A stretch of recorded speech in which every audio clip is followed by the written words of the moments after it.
जय हिंद साथियों, welcome to my YouTube channel. Bihar police live practice set में आप सभी का स्वागत है। अगर आप बिहार मद्य निषेध विभाग में जो 689 पोस्ट पर वैकेंसी आई है, अगर आप अभी तक फॉर्म को फिलअप नहीं किए हैं तो आपसे रिक्वेस्ट है कि आप जाकर फॉर्म को फिलअप ज़रूर कर दें, क्योंकि 689 पोस्ट काफ़ी अच्छा है और इसमें आपका सिलेक्शन निश्चित है। अगर आप 2 महीना अगर जमकर तैयारी करते हैं, 2 महीना अगर आप लगातार मेहनत करते हैं तो इसमें आपका सिलेक्शन पक्का है। तो उम्मीद है आप सभी फॉर्म फिलअप कर दिए होंगे और आप सभी लाइव क्लास से जुड़ भी गए होंगे। जितने लोग भी लाइव क्लास से जुड़ गए हैं सभी लोग वीडियो को फटाफट लाइक कर देंगे और अभी तक आप शेयर नहीं किए हैं तो जल्दी से शेयर कर दीजिए। देखिए, आज का पहला प्रश्न है कि भारत में प्याज का सबसे ज़्यादा उत्पादन किस राज्य में होता है। सही सही जवाब बताना है कि भारत में प्याज का सबसे ज़्यादा उत्पादन किस राज्य में होता है। देखिए, पिछले मद्य निषेध एग्जाम में लगभग 65 से 70 क्वेश्चन हम लोगों के प्रैक्टिस सेट से पूछे गए थे और इस बार भी उम्मीद है कि इतने क्वेश्चन आपके जीके जीएस के हम लोगों के ही क्लास से पूछे जाएंगे। बस आप डेली क्लास में आइए और आप लोग वीडियो को शेयर नहीं करते हैं, ये गलत बात है। हम आपके लिए इतना मेहनत कर रहे हैं तो आप जितने भी ग्रुप में अवेलेबल हैं वहाँ इस वीडियो के लिंक को शेयर जरूर करें। 1 नंबर का सही जवाब आने लगा है, ऑप्शन सी महाराष्ट्र बता रहे हैं और बिल्कुल राइट आंसर है। भारत में प्याज का सबसे ज़्यादा उत्पादन जो है वह महाराष्ट्र राज्य में होता है। 1 का ऑप्शन सी राइट आंसर है। नेक्स्ट प्रश्न 2 नंबर देख लीजिए। भारी नाभिकों से निकलने वाली अल्फा किरणों कैसी होती है।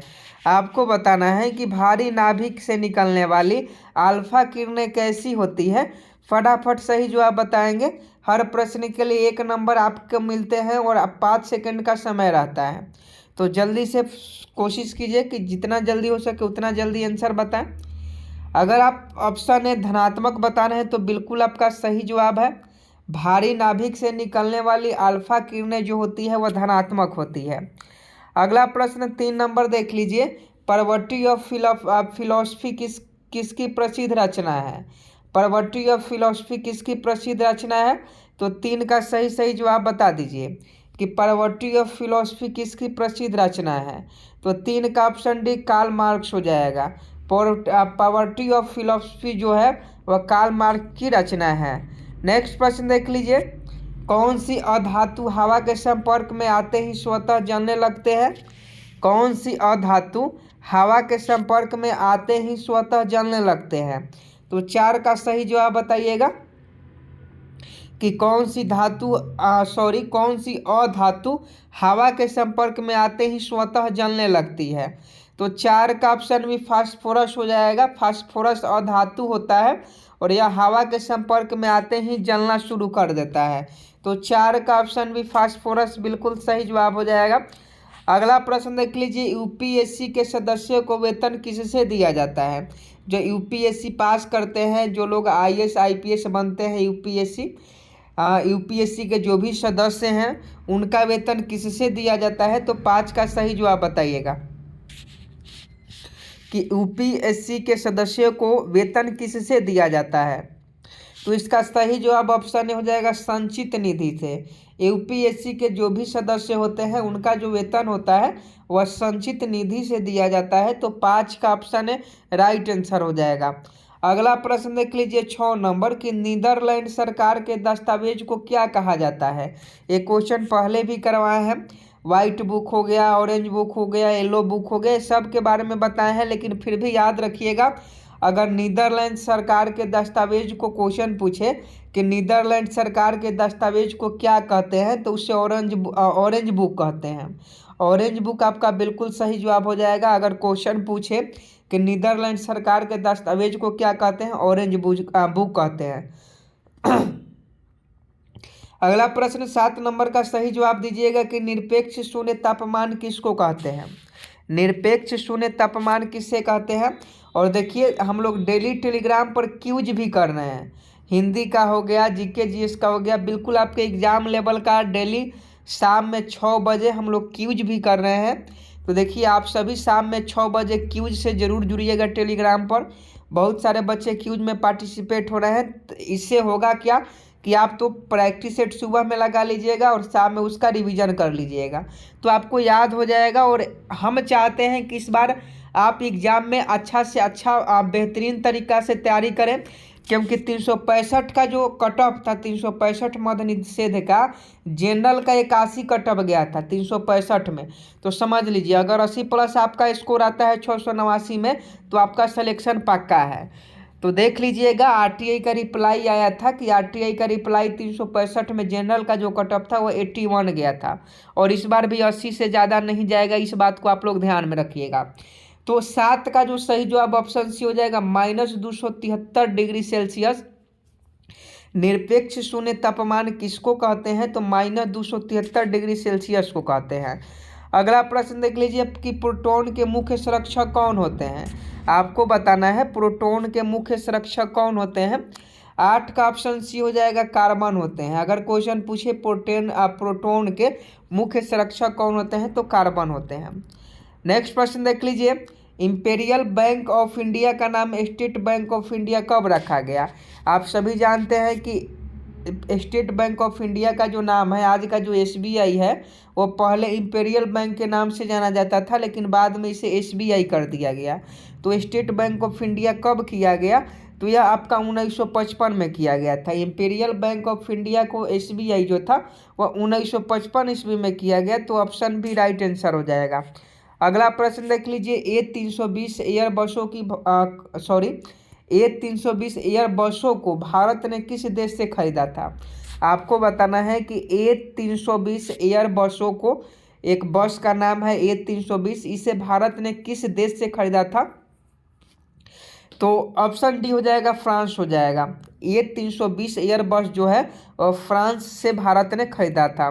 अगला क्वेश्चन देख लीजिए, मुख्य याम्योत्तर रेखा का देशांतर कितना होता है। मुख्य याम्योत्तर रेखा का देशांतर कितना होता है, तो 11 का ऑप्शन हो जाएगा 0 डिग्री। 0 डिग्री मुख्य याम्योत्तर रेखा का देशांतर होता है, तो 11 का ऑप्शन है बिल्कुल आपका राइट आंसर हो जाएगा। अगला प्रश्न का जवाब आप लोग बताइएगा कि राजस्थान नहर को किस नदी से पानी मिलता है। जो राजस्थान में नहर है, इंदिरा गांधी नहर हो गया या अन्य नहर जो है, उनमें पानी किस नदी से मिलता है, तो 12 का ऑप्शन हो जाएगा सतलज नदी से। राजस्थान के नहर में जो है वह सतलज नदी से पानी मिलता है, तो सतलज नदी बिल्कुल राइट आंसर हो जाएगा।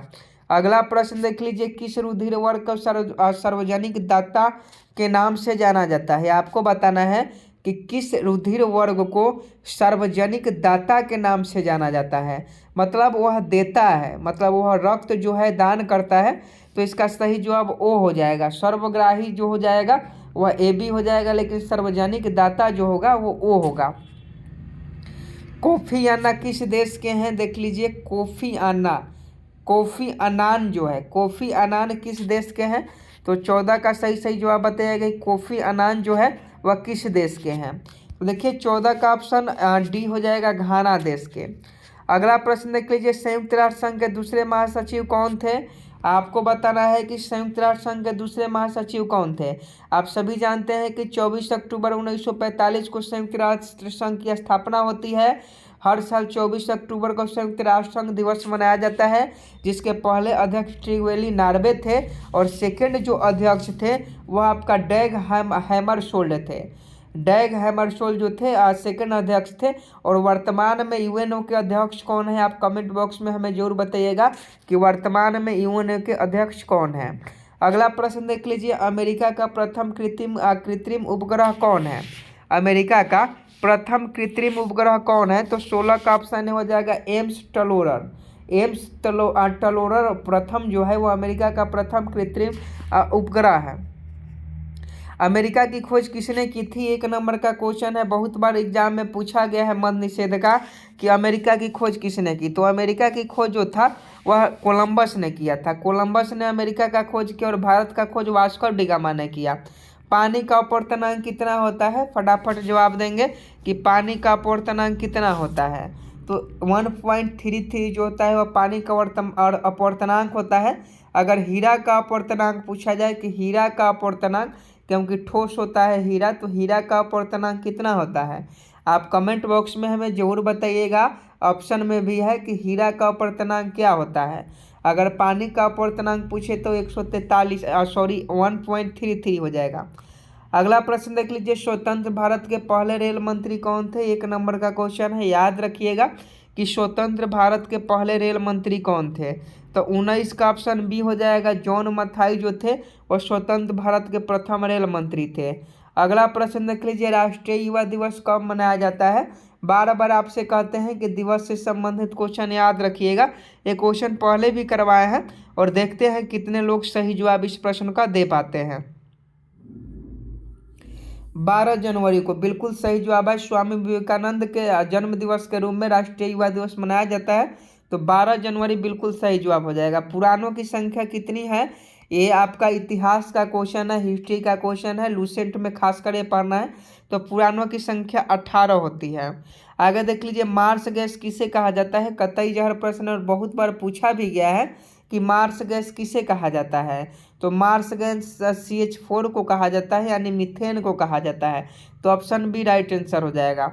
अगला प्रश्न देख लीजिए, राष्ट्रीय कैलेंडर को किस वर्ष स्वीकार किया गया है? 23 का सही जवाब बताइए कि राष्ट्रीय कैलेंडर को किस वर्ष स्वीकार किया गया था। तो 23 का ऑप्शन बी हो जाएगा। 1957 में राष्ट्रीय कैलेंडर को 1957 में स्वीकार किया गया था। तो ऑप्शन बी राइट आंसर हो जाएगा। उबेर कप किस खेल से संबंधित है? कप से संबंधित भी क्वेश्चन याद रखिएगा। अगर संतोष ट्रॉफी पूछे तो वो फुटबॉल से संबंधित हो जाएगा, नेहरू ट्रॉफी क्रिकेट से हो जाएगा, लेकिन अगर उबेर ट्रॉफी पूछे तो ये बैडमिंटन से हो जाएगा। तो उबेर ट्रॉफी किससे से संबंधित है? बैडमिंटन से संबंधित है। राष्ट्रीय पर्यावरण शोध संस्थान कहाँ स्थित है? अगला प्रश्न का सही जवाब बताइएगा। नेक्स्ट प्रश्न है, राष्ट्रीय पर्यावरण शोध संस्था कहाँ स्थित है? 25 का ऑप्शन सी हो जाएगा, नागपुर में। राष्ट्रीय पर्यावरण शोध संस्था जो है वो नागपुर में स्थित है।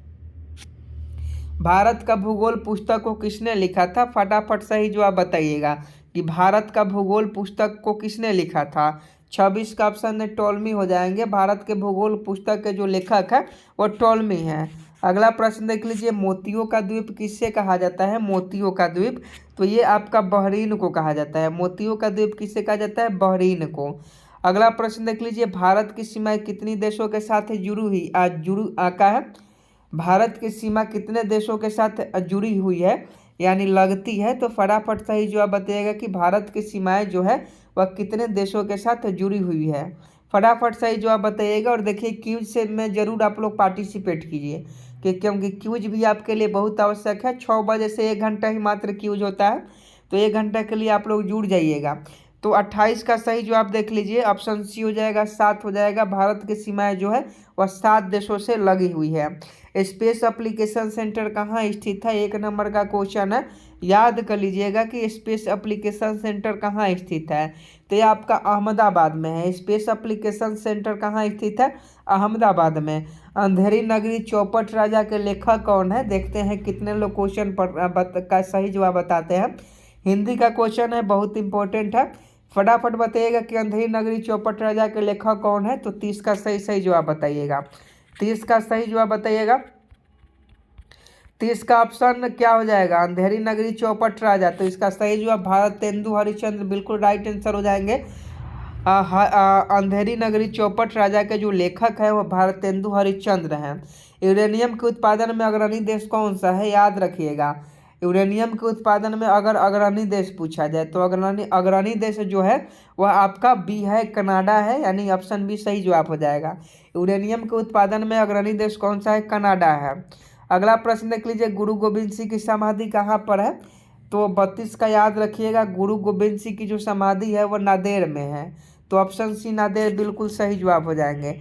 मेडागास्कर किस महासागर में स्थित है? मेडागास्कर किस महासागर में स्थित है? तो 33 का ऑप्शन है हिंद महासागर हो जाएगा। मेडागास्कर जो है वह हिंद महासागर में स्थित है। सौरमंडल की खोज किसने की थी? 34 का सही जवाब बताइएगा। सौरमंडल की खोज किसने की थी? तो कोपरनिकस ने की थी। सौरमंडल की खोज किसने की थी? कोपरनिकस ने।